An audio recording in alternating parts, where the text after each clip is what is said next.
What is up, guys? Welcome on back to TK's Garage. And it looks like Stellantis could be in a little bit of trouble financially, being that they really didn't take heed to the warnings of tariffs. We got our new microphones on deck, so the audio should be a little bit better than what you normally are using here.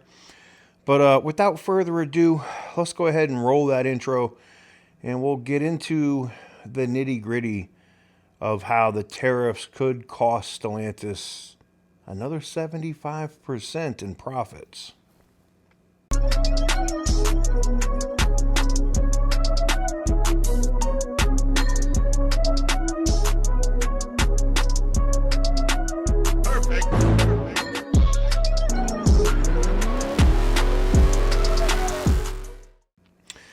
So, what is up, guys? Welcome on back to TK's Garage. I think John Elkann kind of overplayed his hand. I think he thought that maybe the Trump administration wouldn't actually go through with it, the 25% tariff on automobiles from Mexico and Canada. What does that mean for the consumers? Well, it's not actually just like a flat 25%. It's more nuanced than that. It's going to go by, where components are coming from and things of that nature, and final assembly and the like. I have a separate video I'll talk about we talked about this a couple weeks ago, that Stellantis was ramping up their delivery process or import process from Mexico for the 2,500 and 3,500 trucks. There's a reason why they did that. They're trying to get as much inventory on the ground as they can. Now, as it stands right now, for existing models, Stellantis has about 60 to 80 days of inventory. So almost 3 months of inventory that they wouldn't have to worry about. And this is inventory that they would have to import.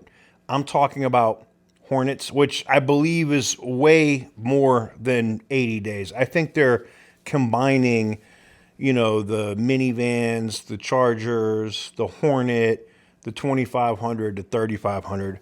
I think that's what they're doing. They're combining, as like an average when you come up with that number. Because I think they have enough Hornets to probably last them a year. I think right now they have enough Dodge Chargers to probably get them until summer when the gas Chargers are coming out. But this is going to greatly also affect the prices on these gas Dodge Chargers, because guess what? Guys, they're not going to just eat this 25% loss. Now, Stellantis has a possible way out on these tariffs, and that is do what they said they were going to do. I reported on this a while back where I said that Stellantis was going to move the 2,500 to either Warren or move it to Sterling Heights and move 1,500 production to Warren Assembly, right? Well, that is still possibly the case, but I think Elkann wanted to try to wait Trump out and see. And now, you've wasted almost a full 3 months. Not a full 3 months.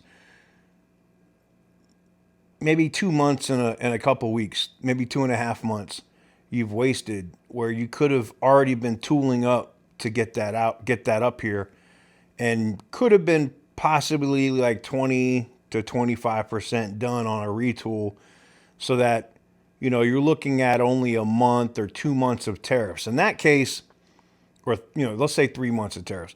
In that case, the company could have absorbed that, I think, without hurting it. But where they're at now, even if they decide, okay, we're moving this stuff, we're going to do this, they're screwed, because you're still looking at 6 months if they rapidly do it to 10 months, and that's on an accelerated timeline to try to tool something up here in the United States to get the 2,500 and 3,500 built here without paying that 25% tariff. Now, they're looking also at the cost of labor, right? So we know that the average, not all, the average UAW employee is getting about $36 an hour, and the average Mexico Saltillo employee is getting about $3 an hour US.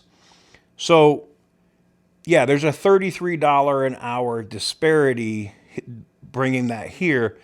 They literally just have to do the math and decide, is it cheaper for us to build it here? And with, acts like the Transportation Freedom Act, yes, it will be cheaper for them to build it here because they get that 200% tax credit for every employee that's building vehicles that are 75% made here, right?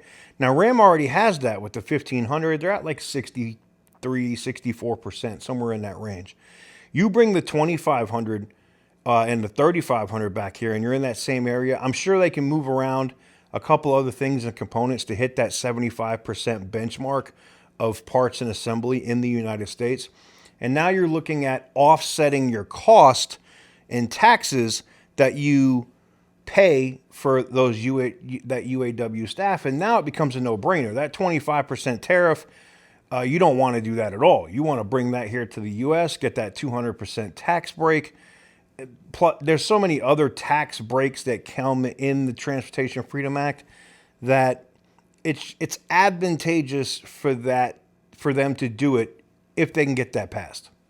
So, being that it's still in committee, we'll have to see what happens on that part, and I'll give you guys an update on some of the legislation that's pending in Congress now. But what do you guys think? Do you think this is going to murder Stellantis? And just punish them on that. They lost 70% year over year in profits in 2024. And this first quarter is looking abysmal for Stellantis. And I just don't see wins coming here. That's the problem. They got to turn this around. If there's no wins, if they're not starting to turn this around and get some wins, and that's where I think it kind of falls back to Tim Kuniskis to maybe announce some stuff earlier than he wanted to show some excitement in the brand, get at least some retail investors in to pump some money into the stock, because my biggest fear is their first quarter earnings are really bad, and then there's like a run on people consistently shorting the stock. The stock might go under $10 at that point. And then we're having a different conversation. Instead of, the Hemi's back, we're looking at, bankruptcy's back for Chrysler. And I don't think any of that is a good place to be.